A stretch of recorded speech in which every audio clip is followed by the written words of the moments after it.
Why are the old getting more sick?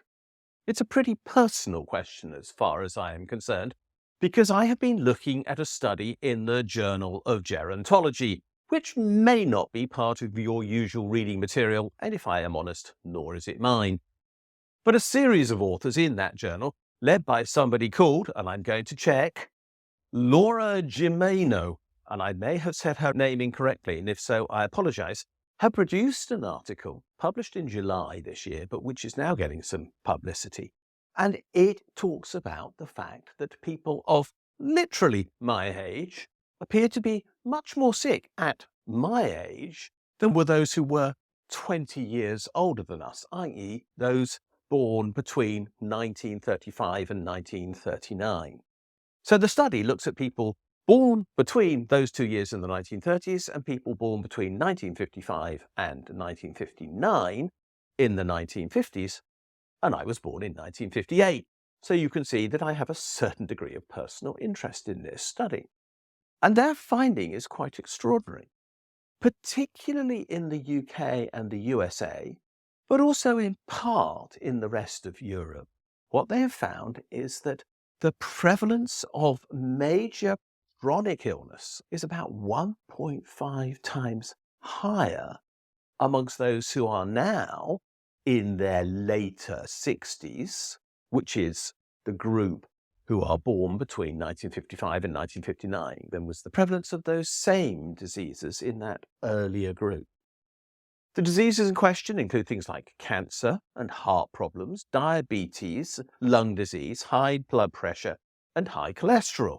And they also looked at some of the consequences of these things, including mobility limitations, mild disability, moderate disability, and severe disability.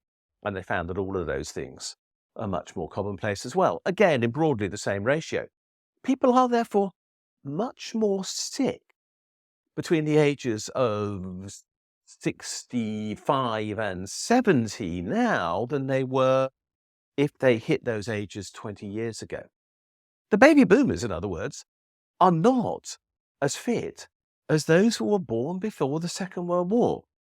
And that is inherently, well, odd to those of us who think that surely somebody born at the peak of the baby boom era must be in a better health position as a consequence of their improved lifestyle than those who were born just before the Second World War and had to go through all that rationing and everything else in their early lives. But apparently not. So what is going on here? They genuinely don't know, and I have bothered to read most of the paper. They did not try to answer the question as to why, but they do note that obesity does appear to be a significant factor in this. They do also note that the lack of exercise appears to have a significant factor in this. And they do appear to think that there is a major contribution from higher levels of uncertainty for some people in society over this period. So that those who have lived in societies where there is more stress about unemployment or income security appear to have worse health outcomes. Now, none of that, I guess, surprises us, but even so, we still have to ask the question, why is it, if we are so much richer 20 years after the pre-war cohort were born, that we are physically worse off? Why, in fact, might our life expectancy be lower if we've reached this point of time than was the case for those who were born just before the Second World War? They don't provide definitive answers, and therefore I stress what I'm saying here is my guesswork, guided in part by their comments. And certainly they do seem to think that diet is a part of this.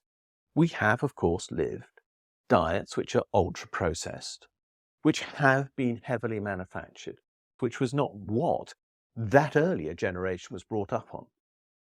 But the other factor is, of course, that those who are of literally my generation have lived through the period when security in old age has begun to disappear. So, for example, the guarantee, which was so commonplace at one time, of a good pension linked to your salary, has gone. The guarantee of a job for life, which was the effective offer of the post-war consensus, disappeared, of course, 20 to 30 years ago. And a great many people who are now approaching retirement have lived through years of insecurity from their 50s onwards as finding a job has become so much harder.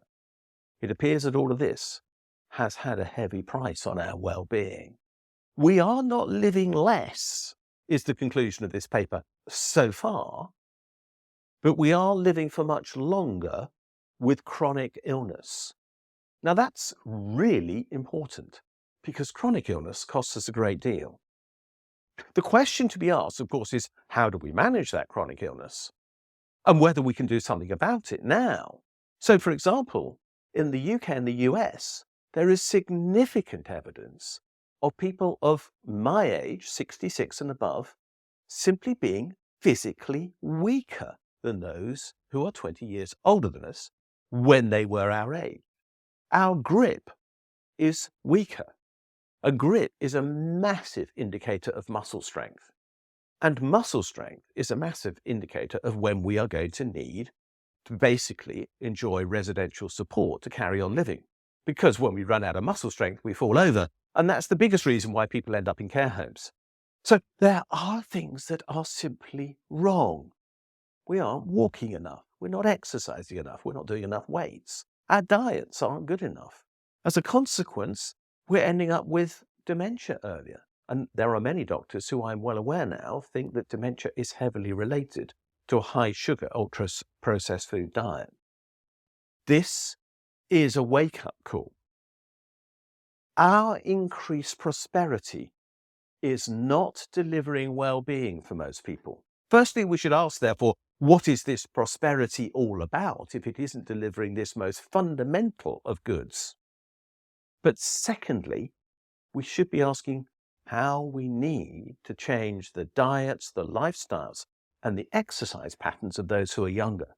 Because if this trend has happened, and seriously happened, over a period of just 20 years, then what's going to happen to those who are following us? Is this going to get much worse? I don't know the answer, but reasonably we can expect that this trend will continue. And because we can reasonably expect that, we should be changing a great deal. We're not getting old gracefully, and that really worries me. Thanks for watching this video. If you like what you've seen, please subscribe to this channel and push that bell button that tells you when we posted something new. You can also find me on Twitter at Richard J. Murphy. And more importantly, you can follow my blog, the Funding the Future blog.